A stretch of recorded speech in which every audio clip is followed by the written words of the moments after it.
ଆଜି ଚାଲନ୍ତୁ ଏହି କାହାଣୀରେ ଶୁଣିବା ଗୋଟେ ଜମିଦାରଙ୍କର ଏକମାତ୍ର ପୁଅ କିପରି ଅଭଦ୍ର ଆଉ ଜିଦଖୋରରୁ ଭଦ୍ର ଏବଂ ଶିକ୍ଷିତ ହୋଇ ଉଠିଲା। ଚାଲନ୍ତୁ କାହାଣୀଟି ଆରମ୍ଭ କରିବା। କାହାଣୀର ନାଁ ହେଲା ଥରେ ମାତ୍ର।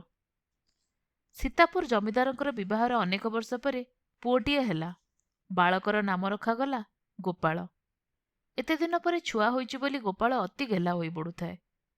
ଅତି ବେଶୀ ସ୍ନେହ ଶ୍ରଦ୍ଧା ପାଇ ଗୋପାଳର କ୍ରମେ ବଦ୍ଗୁଣ ସବୁ ପ୍ରକାଶ ପାଇଲା। ସେ ଖୁବ୍ ରାଗି ଆଉ ଜିଦଖୋର। ଗାଧାଏ ନାହିଁ, ଠିକ୍ ସମୟରେ ନିଦରୁ ଉଠେ ନାହିଁ। ନ ଖାଇ କୁଆଡ଼େ ଖେଳିବାକୁ ପଳେଇଛି ତ ପାଇବା ମୁସ୍କିଲ। କ୍ରମେ ଜମିଦାରଙ୍କ ମନରେ ଏଇ ଚିନ୍ତା ପଶିଲା ଯେ ଏତେ ଦିନ ପରେ ପୁଅଟିଏ ହେଲା ଯେ ସେ ହେଲା ବାଳୁଙ୍ଗା। ତେଣୁ ଭଲ ରାସ୍ତାକୁ ଆଣିବାକୁ ତାକୁ ଧମକାଚମକା କଲେ। ପୁଣି ସ୍ନେହରେ ମଧ୍ୟ ବୁଝାଇଲେ, ହେଲେ କିଛି ଫଳ ହେଲା ନାହିଁ।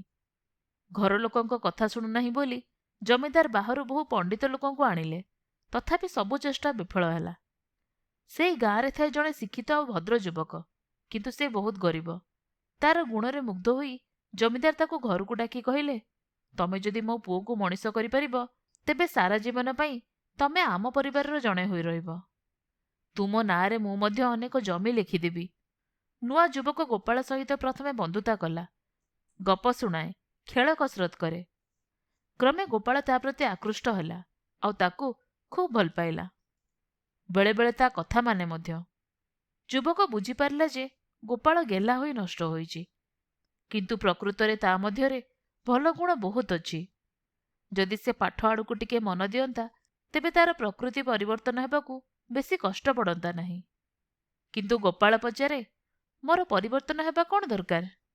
ଯୁବକ କହିଲା, କେତେ ଜିନିଷ ଅଛି ଯାହା କେବଳ ଅନୁଭବ କରିହୁଏ, କହିହୁଏ ନାହିଁ। ତୁ ପ୍ରତିଦିନ ଥରେ ଗାଧେଇବୁ ଆଉ ଥରେ ବଡ଼ମାନଙ୍କୁ ପ୍ରଣାମ କରି ଦେଖ, ତତେ ଖୁବ୍ ଖୁସି ଲାଗିବ।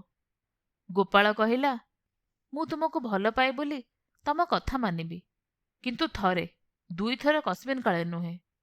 ମୁଁ ସକାଳୁ ସବୁଦିନ ଉଠି ଗାଧେଇ ଗୋଟିଏ ପୃଷ୍ଠା ବହି ପଢ଼ିବି ଆଉ ଥରେ ମାତ୍ର ପ୍ରଣାମ କରିବି, କିନ୍ତୁ ତମେ ମୋତେ ସାରାଦିନ ଖୁଆଇବ, ଖେଳାଇବ ଆଉ ବୁଲାଇବ, ଏଇ ସର୍ତ୍ତରେ। ଯୁବକ ରାଜି ହେଲା। ଏକଥା ଯାଇ ଜମିଦାରକୁ କହିଲା। ସେ ମଧ୍ୟ ବହୁତ ଖୁସି ହେଲେ ଆଉ କହିଲେ, କିଛିଦିନ ଏପରି କଲେ କ୍ରମେ ବୁଦ୍ଧିର ପରିପ୍ରକାଶ ଘଟିବ ଆଉ ଆପେ ଆପେ ସେ ସୁଧୁରିଯିବ। ପରଦିନଠାରୁ ଗୋପାଳ ନିଜ କଥା ଅନୁସାରେ ସକାଳୁ ଉଠି ନିତ୍ୟକର୍ମ ସାରି ସ୍ନାନ ସାରି ଗୋଟିଏ ପୃଷ୍ଠା ବହି ପଢ଼େ। ତାପରେ ତା ବାପାଙ୍କୁ ଥରେ ପ୍ରଣାମ କରି ଖେଳିବାକୁ ଚାଲିଯାଏ। ଥରେ ଜମିଦାରଙ୍କ ଘରକୁ ଜଣେ ଆତ୍ମୀୟ ବୁଲି ଆସିଲେ। ସାରାଦିନ ଗୋପାଳକୁ ଖେଳୁଥିବାର ଦେଖି ସେ ପଚାରିଲେ, କ'ଣ ପୁଅକୁ ପଢ଼ାଉନାହାନ୍ତି କି? ଜମିଦାର ବହୁତ ଗର୍ବର ସହିତ କହିଲେ, ମୋ ପୁଅ ସବୁଦିନ ସକାଳେ ଉଠେ, ସ୍ନାନ କରି ବଡ଼ମାନଙ୍କୁ ପ୍ରଣାମ କରି ପଢ଼ି ବସେ, ପଢ଼ା ସରିଲେ ଖେଳିବାକୁ ଯାଏ। ସେତିକିବେଳେ ଗୋପାଳ ଆସି ସେଠାରେ ପହଞ୍ଚିଲା।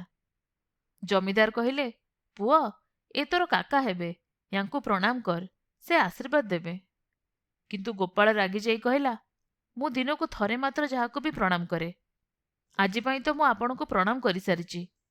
ଯଦି ଚାହାନ୍ତି ତ କାଲି ସକାଳୁ ଆପଣଙ୍କୁ ପ୍ରଣାମ ନ କରି ତାଙ୍କୁ କରିଦେବି, କିନ୍ତୁ ଆଜି ନୁହେଁ। ଏତେକ କହି ସେ ପୁଣି ଖେଳିବାକୁ ଚାଲିଗଲା। ଏ ଘଟଣାରେ ଜମିଦାର ବଡ଼ ବିବ୍ରତ ବୋଧ କଲେ। ତାପରେ ସେ ଯୁବକକୁ ଡାକି ପଚାରିଲେ, ତୁମେ ଗୋପାଳକୁ କିପରି ମଣିଷ କରୁଛ ଜାଣେନି, ତେବେ ତା ପାଇଁ ମୋର ଇଜ୍ଜତ ଧୂଳିରେ ମିଶି ଯାଉଛି। ଏକଥା କହି ସେ ସମସ୍ତ ଘଟଣା ବର୍ଣ୍ଣନା କଲେ। ଯୁବକ ମଧ୍ୟ ଗୋପାଳ ପାଖକୁ ଯାଇ ରାଗି କହିଲା, ତୋ ପାଇଁ ଆଜି ମୋର ବଦନାମ ହେଲା।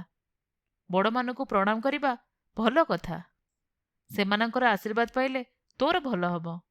ଭବିଷ୍ୟତରେ ତୁ ଏପରି ବ୍ୟବହାର ଯେମିତି କେବେ ନ କରୁ। କିନ୍ତୁ ଗୋପାଳ କି ଶୁଣିବା ପିଲା?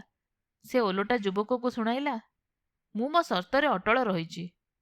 ମୁଁ କହିଛି ଥରେ କରିବାକୁ, ବାସ୍ ଥରେ ମାତ୍ର। ଯୁବକ ପଚାରିଲା, ବାଃ, ତୁ ତ ବଡ଼ ସତ୍ୟବାଦୀ।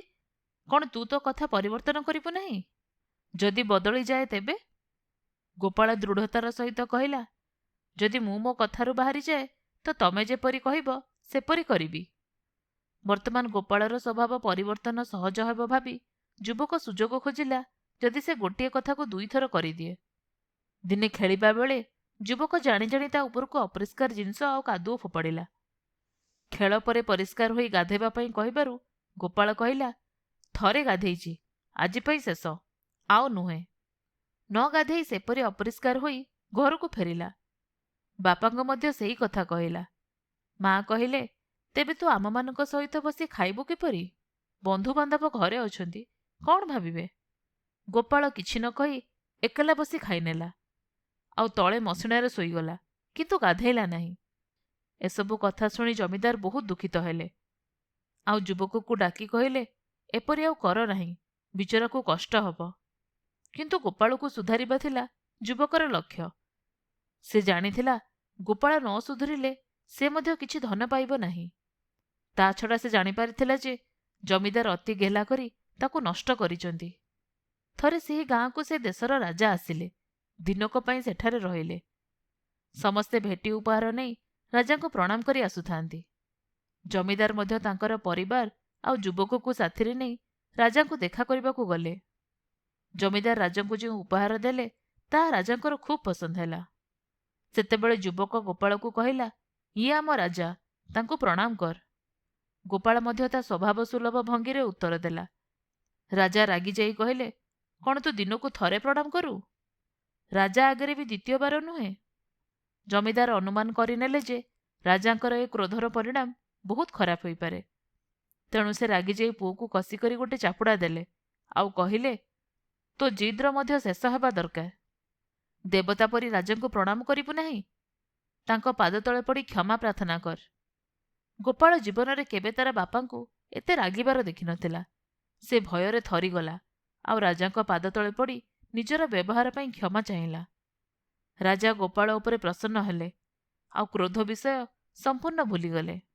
ଘରକୁ ଫେରି ଯୁବକ ଗୋପାଳର ପୂର୍ବ କଥା ମନେ ପକାଇ ଜମିଦାରକୁ କହିଲା, ଆପଣଙ୍କ ପୁଅ ଆପଣଙ୍କ କଥା ନ ମାନିପାରେ, କିନ୍ତୁ ଆଜିଠୁ ମୋ କଥା ମାନିବ, କାରଣ ଆଜି ସେ 2 ବାର ପ୍ରଣାମ କରିଛି। ଦେଖିଲେ ନା ତା ବ୍ୟବହାର? ଯେମିତି ଜାଣିଲେ ସୁଧୁରିବ ନାହିଁ, ସେମିତି ଆପଣ ତା ଉପରକୁ ହାତ ଉଠାଇଲେ। ମୁଁ ଜାଣିଶୁଣି ଏସବୁ କରିଛି। ମୁଁ ଆପଣଙ୍କ ମନରେ କଷ୍ଟ ଦେଇଛି, ତେଣୁ ମୋତେ କ୍ଷମା କରିବେ। ଏକଥା ସତ ଯେ ଯୁବକଙ୍କ ଯୋଗୁଁ ଜମିଦାର ଗୋପାଳକୁ ପିଟିଲେ। ଫଳରେ ଗୋପାଳ କଥା ରଖିବାକୁ ଯାଇ ଯୁବକର ସବୁ କଥା ମାନିନେଲା। କ୍ରମେ ସେ ବୁଦ୍ଧିମାନ, ଭଦ୍ର ଆଉ ଶିକ୍ଷିତ ହୋଇ ଉଠିଲା। ଗୋପାଳର ଏ ପରିବର୍ତ୍ତନ ଦେଖି ଜମିଦାର ମଧ୍ୟ ଯୁବକକୁ ଅନେକ ସମ୍ପତ୍ତି ଦେବା ସଙ୍ଗେ ସଙ୍ଗେ ନିଜ ପରିବାରର ସଦସ୍ୟ ଭାବରେ ଘରେ ସ୍ଥାନ ଦେଲେ। ଆପଣମାନେ ଶୁଣୁଥିଲେ ଜହ୍ନମାମୁଁର ଗୋଟେ କାହାଣୀ, ଥରେ ମାତ୍ର।